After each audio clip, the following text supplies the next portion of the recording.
نبی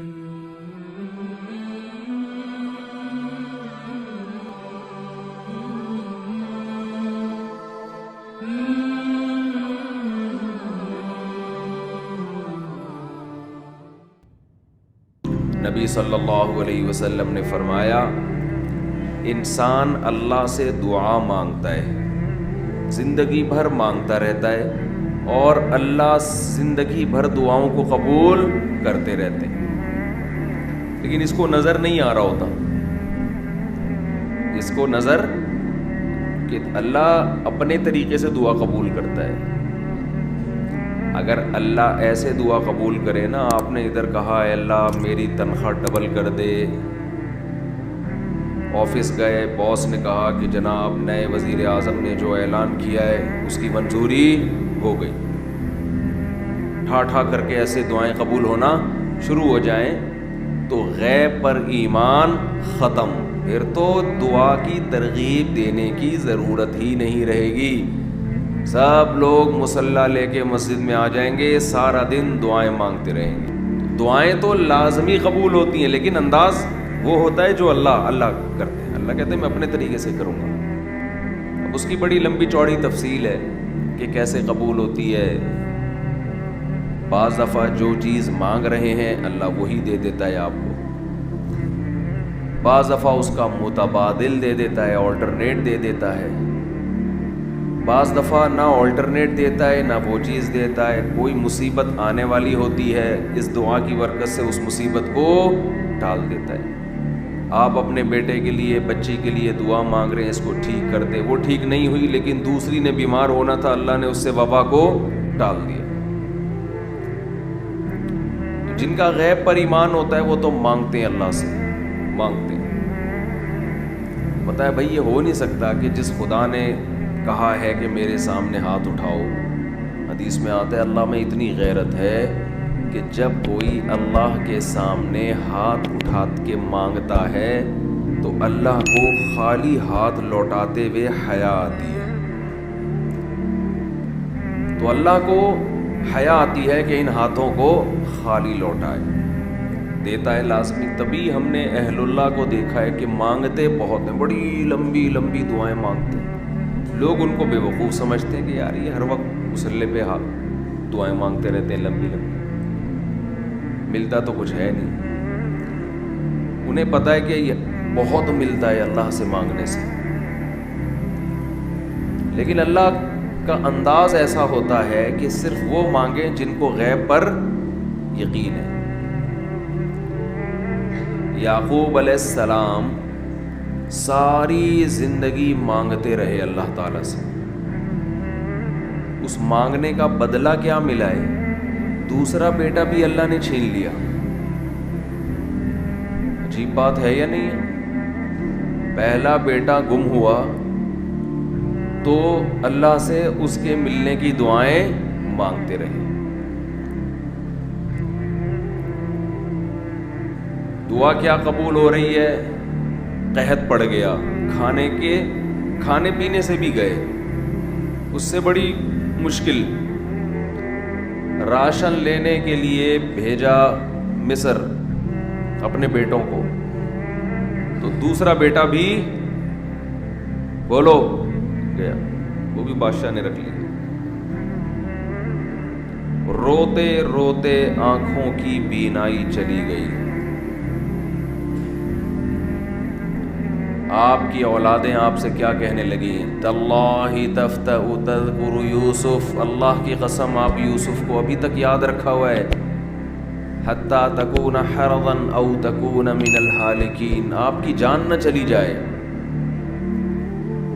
تو زبان سے یہ نہیں کہا کہ میں اللہ سے مانگ مانگ کے تھک گیا ہوں لیکن اللہ دینے کے لیے تیار نہیں ہے، میرا تو دوسرا بیٹا بھی گیا۔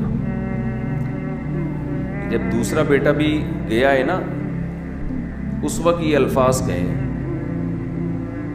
کہ آنکھوں کی بینائی چلی گئی، گھر والے کہنے لگے کیا آپ کو ابھی تک یاد ہے؟ کچھ چیزیں غیر اختیاری ہوتی ہیں، اپنے اختیار سے غم کو سوچنا یہ شریعت میں جائز نہیں ہے، لیکن کچھ چیزیں انسان کے اختیار میں نہیں ہوتی. وہ غم جو آپ کے اختیار میں نہیں ہے اس پہ آپ کو گناہ نہیں ملتا بلکہ صبر پہ ثواب ملتا ہے.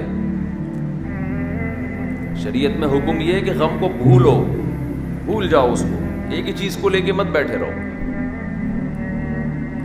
لیکن حضرت یعقوب علیہ السلام کو اپنے بیٹے سے اتنی محبت ظاہر ہے اس بیٹے میں بہت ساری خصوصیات تھیں. وہ جانتے تھے کہ اللہ ان کو پیغمبر بنائے گا،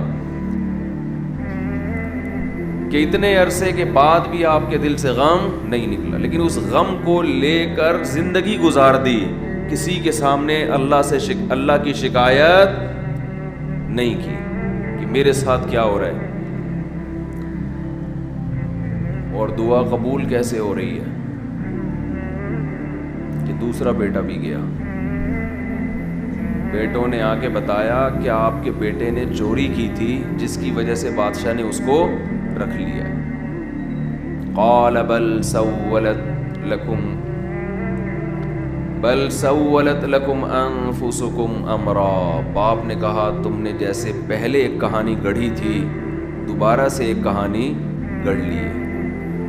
حالانکہ اس دفعہ بیٹے سچ بول رہے تھے، چوری تو نہیں کی تھی لیکن الزام لگا تھا چوری کا. تو یعقوب علیہ السلام نے دوسرے بیٹے کے جانے پہ ایک لفظ ناشکری کا زبان سے نہیں نکالا، بلکہ کیا کہا؟ انما اشکو بثی وحزنی الی اللہ وَأَعْلَمُ مِنَ اللَّهِ مَا لَا تَعْلَمُونَ.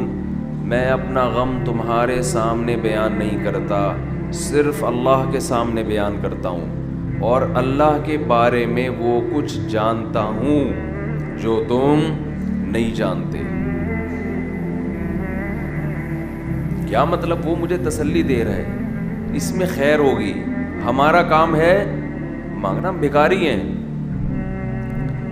یہ تو ملحد اور خدا کے منکر لوگ ہیں جو مسلمانوں کا مذاق اڑاتے ہیں کہ یہ دعائیں مانگتے ہیں اور ان کو ملتا کچھ نہیں ہے.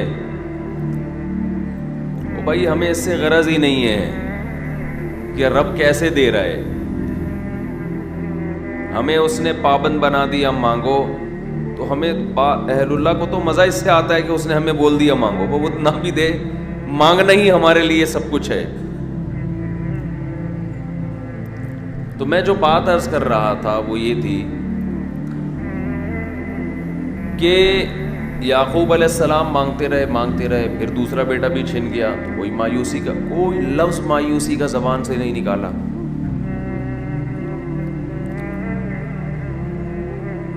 تو حدیث میں آتا ہے کہ ایک بندہ مسلسل دعا مانگتا ہے